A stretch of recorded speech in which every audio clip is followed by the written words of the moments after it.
Assalamualaikum warahmatullahi wabarakatuh. Alhamdulillah hamdan katsiran thayyiban mubarakan fi mubarakan alaih kama yuhibbu rabbuna wa yarda. Asyhadu an la ilaha illallah wahdahu la syarika lah wa asyhadu anna Muhammadan abduhu wa rasuluhu sallallahu alaihi wasallam. Wa sallallahu ala nabiyyina Muhammadin wa ala alihi wa man tabi'ahum bi ihsanin ila yaumiddin. Amma ba'. Bapak Ibu, adik-adik jamaah rahimani wa rahmatullah. Alhamdulillah boten kesupen monggo kula dherekaken tansah ngujuaken raos syukur wonten ngarsanipun Allah ingkang sampun paring dumateng kula lan panjenengan sami nikmat kesarasan, nikmat limpahan rezeki sae lahir utawi patos sempan rugi nikmat-nikmat ingkang sanesipun ingkang ageng lan kathah. Kanthi kita syukur dumateng Allah, mugi-mugi Allah nambah nikmat ingkang sampun kita tampi. Amin Allahumma amin. Salajengipun kita badhe nglajengaken kitab ingkang dipun tulis Syekh Abdul Aziz bin Nasyir Al-Musainid nggih menika 221 kesalahan dalam sholat beserta koreksinya. Lan menika ugi dipun komentari Syekh Abdullah Al-Jibrin. Kita dumugi kesalahan ingkang nomor 17 nggih menika 16. Nggih. Kita dumugi kesalahan nomor 16 nggih menika takasur di dalam salat, yaitu dengan menaruh kedua tangan pada pinggang. Nggih. Kados wonten permulaan sempat kita singgung bagaimana seseorang itu ketika menempatkan kedua tangannya. Ingkang leres nggih menika kebanyakan para ulama telah mengategorikannya termasuk hal-hal yang dimakruhkan dalam sholat. Yang disunahkan dalam hal ini adalah menaruh kedua tangan pada dada. Nggih, sakmenten iki. Nggih boten munggah, nggih boten mudhun. Kados mugi wonten koreksi ingkang ndekake keduren. Nggih. Maka banyak orang-orang ketika itu sholat tidak memperhatikan. Pokoknya dadi rutinitas kewajibane wis dilakoni. Allahu Akbar. Dadi digelambrahke wonten bawah pusat. Ini tidak benar. Nggih. Atau di samping Allahu Akbar. Nggih, kados ngeten menika. Tinggal mboten Ibu-ibu. Nah. Allahu Akbar utawa tengen. Maka semua ini tidak dibenarkan. Yang benar adalah Allahu Akbar. Cukup di atas dada. Dan banyak saudara-saudara kita di mana mereka menjalankan sholat niku sing penting dilakoni. Oleh karena itu banyak yang keliru dan mereka tidak pernah mengoreksi. Mula dipun sepataken wonten setunggalipun hadis enten tiyang kala nggadahi yuswa pinten-pinten puluh tahun ning salate mboten nate dipun tampi.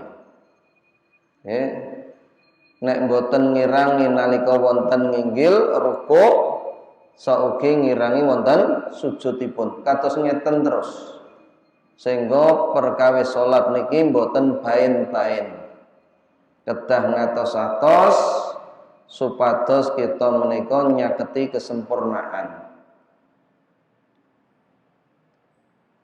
Kita lajengaken Bapak Ibu rahimakumullah kesalahan ingkang nomor 17. Sebagian orang yang ketinggalan sholat jamaah, lalu ada orang lain yang ingin berjamaah dengannya untuk memperoleh keutamaan sholat jamaah, maka posisi makmum mundur sedikit ke belakang dan imam maju sedikit ke depan.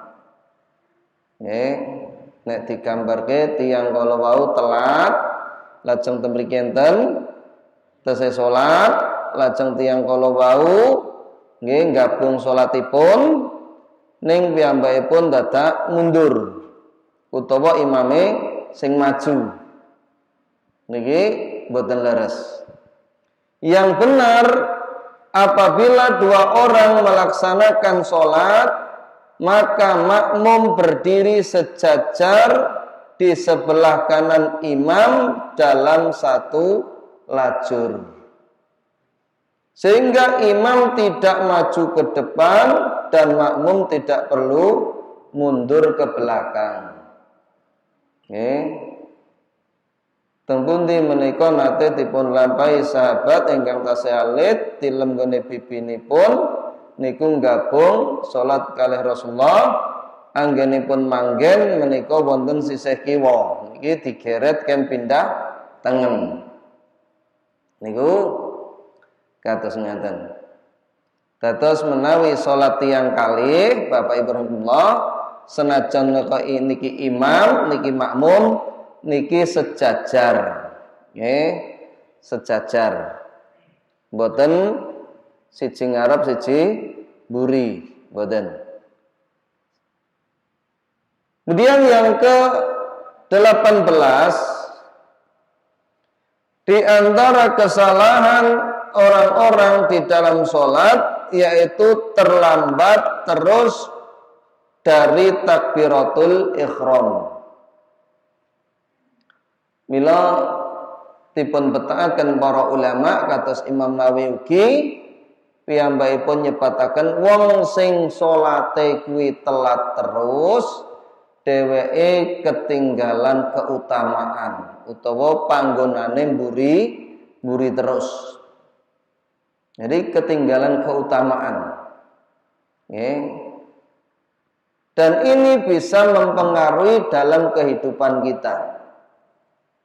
Biasane menika masalah nggih enten mawon. Yang benar datang ke masjid sebelum takbiratul ihram agar tersedia waktu bagi makmum untuk melaksanakan sholat at-tahiyatul masjid atau sholat sunnah rawatib dan membaca sedikit ayat Al-Quran serta mendapati takbiratul ihram. Hal itu mengingatkan di dalamnya terkandung kebaikan yang banyak. Juga sebagai bukti atas ketulusan imannya dan kecintaannya terhadap sholat. Niku kedahipun kita panci ngepenke. Pramila riyin Bapak Ibu rahimakumullah wonten ulama menika puluhan tahun niku mboten nate mirsani pundak tiyang sanes. Sebabnya napa? Salate mesti wonten sop pertama. Niku. Lah niku pikantuk doa kalih para malaikat. Sop yang paling bagus adalah sop yang pertama. Kalau perempuan yang belakang. Sehingga ketika kita nggak ngepenke itu memang sulit. Tadi panci kudu ngepenke. Nek perlu napa? Nek perlu kita menika adzan lajeng piyambakipun gembregah wudu siap-siap teng masjid. Ora kok adzan elah lagi adzan kok. Mboten ngaten Engko nek komat lagi tengkleng. Akhire tekan masjid sampun takbiratul ihram. Niki nggadahi keutamaan kiambak, Pak. Menawi kita saged nggih menawi jagi 40 kali sholat berjamaah atau 40 hari nggih menika keutamaanipun ageng. Salajengipun yang ke-19 yaitu sebagian orang yang sholat bila berdiri bersebelahan dengan saudaranya dalam satu baris shaf, maka mereka menyejajarkan ujung-ujung jari kedua kakinya dan menganggap hal ini termasuk penyamaan pelurusan barisan. Nggih. Niku pancing nggih kedah sekedhik mboko sekedhik membangun kesadaran. Dadi sing ditemplekke suku-sukunipun menika mboten pucuk drijinipun ning tumitipun utawa poloke. Yang benar Syekh ngendikaken bahwa meluruskan barisan hendaknya dengan mensejajarkan bahu, pundak ketemu pundak, dan tumit atau mata kaki ketemu mata kaki. Bahkan juga dengan menempelkan tumit makmum satu dengan tumit makmum yang di sebelahnya, bukan dengan ujung jari kedua kakinya. Soalnya nek tiyangku bacot kulinten ngeten iku penake ya sing ngene iki lah. Dadi nek obah ngeten niku rada rekoso. Jadi memang kita berusaha untuk mengubah sedikit demi sedikit. Jadi posisikan lurus, mungkin pun lurus niki digeser sekedhik. Dadi sing nemplek niki mata kaki kalih mata kaki. Mboten pucuk sikil kalih pucuk sikil mboten. Sak mboten-mbotene anggen kita bahas niki panjenengan sami Bapak Ibu rahimanipun nggih niku ngertos. Nggih. Syukur-syukur bareng ngertos niku saged dipun amalne. Ewetene kok kados kula menate kita aturaken dereng kersa nggih kudu sabar. Aja nganti ra gelem nang masjid mergo ngucit-ngucit kaki sikile kancane. Utawa endo nek perlu kae. Aku tak kono wae. Wong kae nek salat ki mung pertupret sikil ae. Maka ini harus sabar nggih. Sabar. Kemudian yang ke-20 Bapak Ibu rahimakumullah, di antara kesalahan di dalam sholat yaitu menggerakkan jari telunjuk pada keadaan berdiri sewaktu imam membaca ayat-ayat yang menunjukkan keagungan Allah atau menyebut salah satu sifat dari sifat-sifat Allah. Jadi ada kalanya begini, ini mungkin sebagian tempat atau sebagian orang. Ketika mungkin imam membaca ayat-ayat tentang keagungan Allah. Yang benar terdapat dalil sunnah yang sahih, jelas dan kuat dari Nabi SAW yang menjelaskan bahwa menggerakkan jari telunjuk itu pada posisi tahiyatul tasyahud selain posisi ini. Nalika ngadeg niku mboten. Maka tidak disyariatkan menggerak-gerakkan khususnya sewaktu berdiri. Sebagian ulama menuturkan bahwa menggerakkan jari telunjuk punya tempat yang lain, yaitu sewaktu duduk di antara dua sujud. Namun saya tidak mengetahui hadis yang sahih seputar masalah ini. Tegesipun enten ingkang nganggep menggerak-gerakkan jari itu hadisnya syadz. Hadis syadz niku pripun? Niki hadisipun sahih jane, tapi bertentangan dengan hadis yang lebih banyak, dan rawinya lebih kuat. Ini namanya hadis syadz. Kemudian yang ke-21, kesalahan di dalam sholat, yaitu meletakkan tangan kanan di atas tangan kiri dekat tenggorokan atau pada tenggorokan. Berarti ekstrim, yang mati niku ya. Allahu Akbar. Maka yang benar bahwa meletakkan tangan kanan di atas tangan kiri tepat pada dadanya. Mriki nggih. Adapun meletakkan kedua tangan pada tenggorokan atau nahar atau di dekatnya, maka hal itu tidak seyukyanya karena hal itu bisa dikategorikan sikap hulu atau berlebih-lebihan. Allahu Akbar. Kan seperti itu kadang sampai khusyuknya mungkin seperti itu. Khusyuk itu perintahkan, tapi juga harus benar. Kemudian yang ke-22, di antara kesalahan sholat, sebagian orang yang sholat ada yang bersandar pada tiang di belakangnya sewaktu sholat fajar atau subuh, dan terutama pada bulan Ramadan atau pada sholat malam, sedangkan dia dalam posisi berdiri sampai imam rukuk. Jadi Allahu Akbar ning terus ngono senden ke awake. Maka yang benar tidak bersandar pada tiang.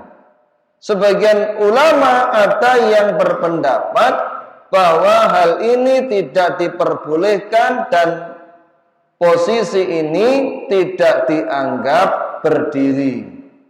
Jadi kalau tidak dianggap berdiri berarti dianggap duduk. Sedangkan kalau duduk itu pahalanya separuh dari orang yang berdiri. Itu boleh. Buatan kuat betul. Kursi ataupun lenggah itu boleh, tetapi pahalanya berbeda. Kemudian di antara kesalahan di dalam sholat nomor 23, meninggalkan bacaan surat Al-Fatihah dalam sholat jahriyah. Padahal masih ada sisa atau longgar waktu sedikit, seperti pada waktu diamnya imam setelah membaca surat Al-Fatihah, dengan dalil hal itu cukup oleh imam saja. Kalau ini sebenarnya ada perselisihan di antara ulama. Ada yang mengatakan bahwasanya sholat nek wis bareng imam, mbah kuwi imame muni, mbah kuwi ora muni, cukup meloki. Ini adalah pendapat Imam Abu Hanifah. Tentunipun menika lemah.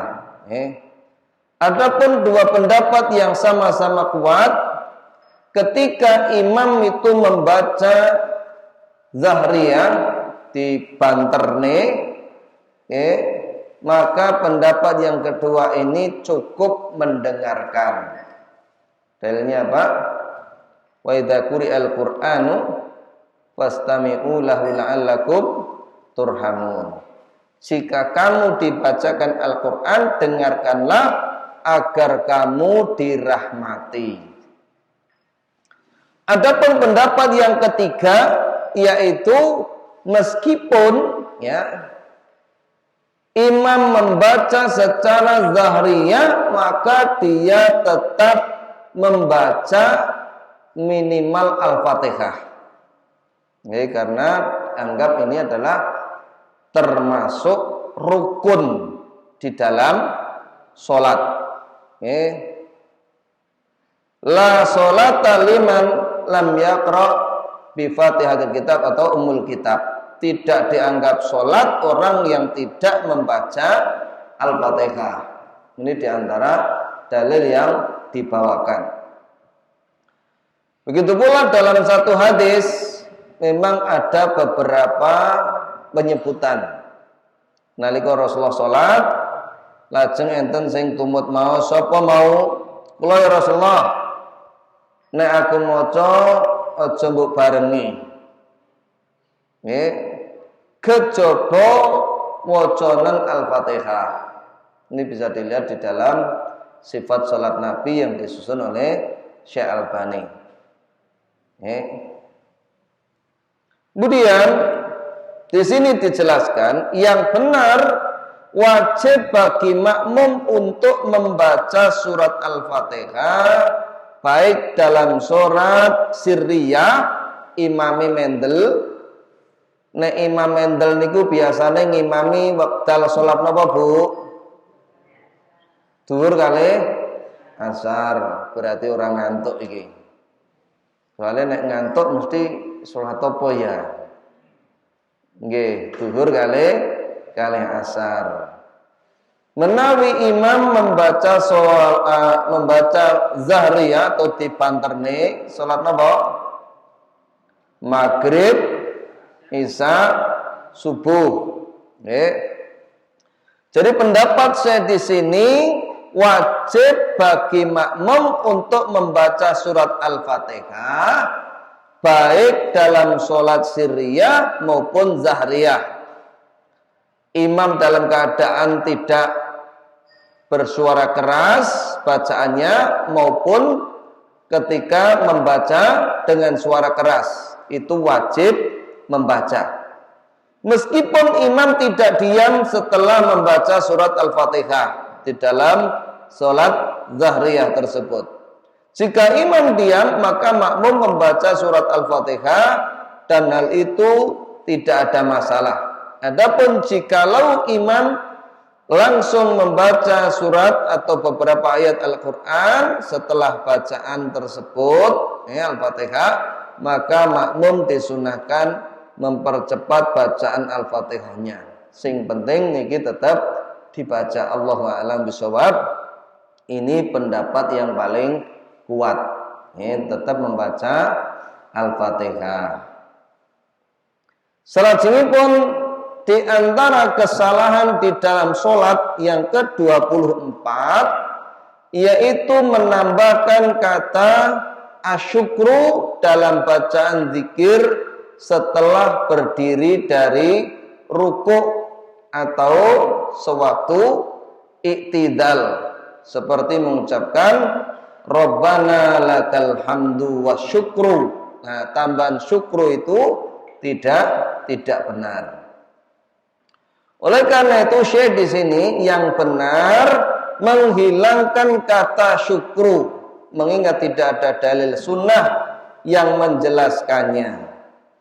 Akan tetapi yang benar, yang sahih dari Rasulullah SAW adalah mengucapkan Rabbana walakal hamd, Rabbana lakal hamd, Allahumma Rabbana walakal hamd, atau Allahumma Rabbana lakal hamd.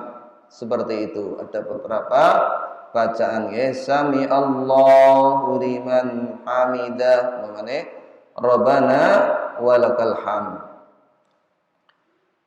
Demikian pula kesalahan di dalam sholat yang ke-25, seorang yang sholat masuk masjid dengan suara yang lantang sewaktu imam dalam posisi rukuk dan dia berkata, Innallaha ma'as sabirin, sesungguhnya Allah bersama orang-orang yang bersabar.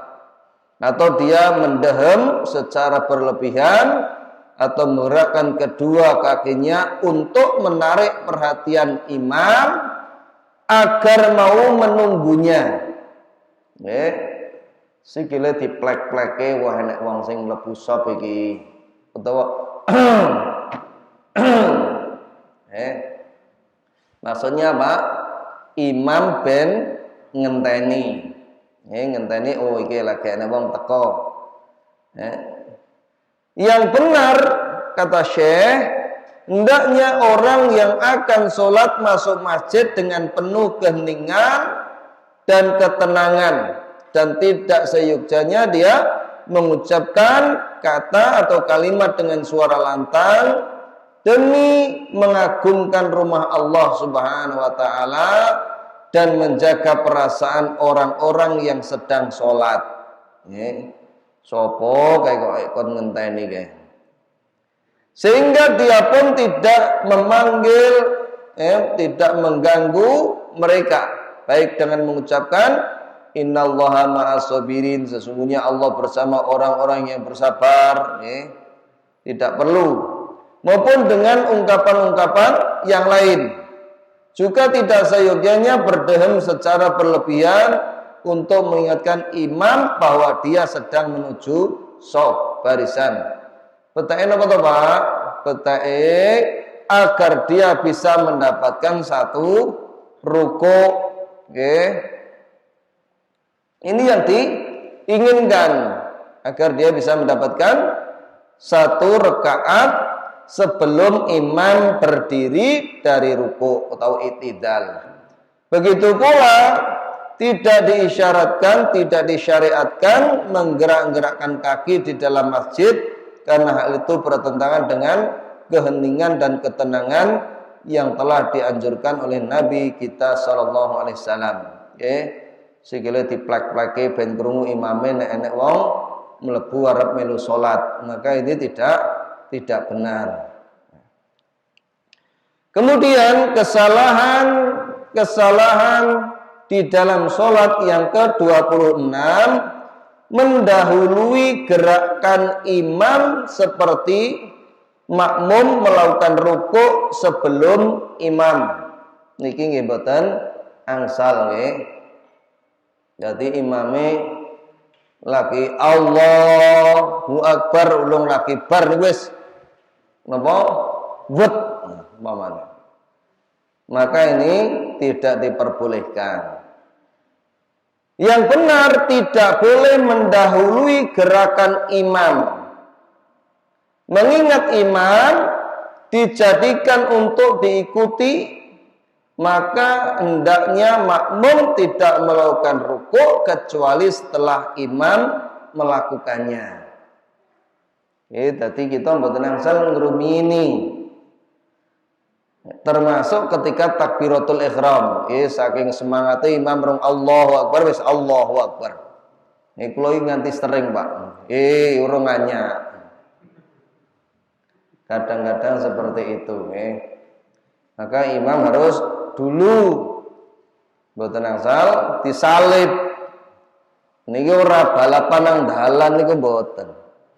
Dadi kedah ngiringi setelah imam baru makmum Allahu Akbar nembe rukuk Allahu Akbar. Ora kok Allahu Akbar wis jengking dhisik, tidak boleh. Kemudian kesalahan yang ke-27, sebagian orang yang sholat ada yang jika berdiri dari ruku i'tidal menjadikan kedua tangannya seperti sedang berdoa, yaitu dengan menjadikan bagian dalam telapak tangannya menghadap ke langit, sedang bagian luarnya menghadap ke bawah. Dan itu diikuti dengan mendongakkan pandangannya mengarah ke langit. Sami Allah liman hamidah. Maka ini tidak boleh. Atau begini, ini tidak boleh. Sami Allah liman hamidah kali ndangak itu tidak benar. Yang benar, yang masyru' disyariatkan adalah mengangkat kedua tangan sejajar dengan kedua telinga tanpa harus menempelkan, menyentuh telinga, atau sejajar dengan kedua bahu ataupun tidak setelah berdiri dari rukuk. Lalu bagian luar dari kedua telapak tangan menghadap ke langit dan bagian dalamnya menghadap ke bawah. Allahu Akbar. Atau sejajar pundak Allahu Akbar. Sami Allahu liman hamidah. Seperti itu. Jadi tidak diiringi dengan pandangan atau tangannya seperti orang berdoa. Allahu Akbar. Ini tidak boleh. Kemudian kesalahan yang ke-28, makmum terlambat dari imam seperti imam sudah bangkit dari ruku sedang makmum masih ruku dan lain sebagainya. Jadi nalika kita sholat niku kadang-kadang tiang kalau wau boten ngertos jika imam ini wajib diikuti. Jadi ketika seseorang itu mengikuti imam, imam sudah bangkit dari rukuk, maka hendaknya diikuti. Boten angsal, aku rung rampung dong aku kok wis ngangkat. Maka meskipun dia belum selesai, dia ikut bangkit. Bagaimana kalau imamnya mocone biasa, subhana rabbiyal azim umpamanya, sedangkan dia bacanya maunya lambat, subhana rabbiyal azim wa bihamdillah. Cepine 3 kali berapa lama nggih? Umpama ini dibenarkan imam wis sujud niki nembe rampung leh maca. Maka yang benar adalah mengikuti meskipun bacaannya belum selesai. Itu yang benar seperti itu. Karena imam itu dijadikan untuk diikuti. Kemudian kesalahan yang ke-29 di antara kesalahan di dalam sholat, membaca ayat-ayat Al-Quran sewaktu rukuk dan sujud. Itu tidak diperbolehkan. Yang benar hendaknya membaca ayat-ayat Al-Quran itu sewaktu berdiri. Tadi nalika kita menika maos Al-Quran, yaitu ketika membaca surat-suratan setelah Al-Fatihah. Adapun pada waktu ruku hendaknya dia mengagungkan Allah Subhanahu wa taala, sedang pada waktu sujud hendaknya memperbanyak doa. Itu dibolehkan. Tentu dengan bahasa Arab ataupun dengan apa yang disebutkan di dalam Al-Qur'an maupun hadis, tanpa menyertakan qala tapi langsung berdoa. Itu. Kemudian di antara kesalahan yang ke-30, sebagian orang yang sholat ada yang jika masuk masjid sementara imam sedang bangkit dari ruku, i'tidal, atau imam sedang sujud, lalu dia menunggu imam duduk, tasyahud, atau hingga imam berdiri. Tadi enten sing tiang dugi niki imam ruku pun i'tidal gitu, lajeng sujud niku mboten enggal-enggal ndereki tapi menunggu. Allah ra urung ra diitung sak rakaat engko sisan wae. Rada ngirit sithik. Jangan khawatir kalau itu enggak diberi pahala. Semua kebaikan itu akan dihitung pahala. Wong keladuk saithik ngene kok emoh. Enten apa mboten? Ketoke jek oke ya sing ngono kuwi. Maka yang benar ketika imam rukuk ndereki rukuk, ketika itidal ikut itidal, ketika sujud ikut sujud. Prakteke kalau wengi pripun? Takbir min Allahu Akbar, lajeng takbir melih Allahu Akbar ndereki imame. Ya, takbir sepindah kangge pembukaan salat. Takbir kedua ini intiqal, perpindahan, ya. Maka dia mengikuti imam. Wa idza raka'a raka'u. Sajada sajadu, ya. Jika rukuk dia ikut rukuk, sujud ikut sujud, ya.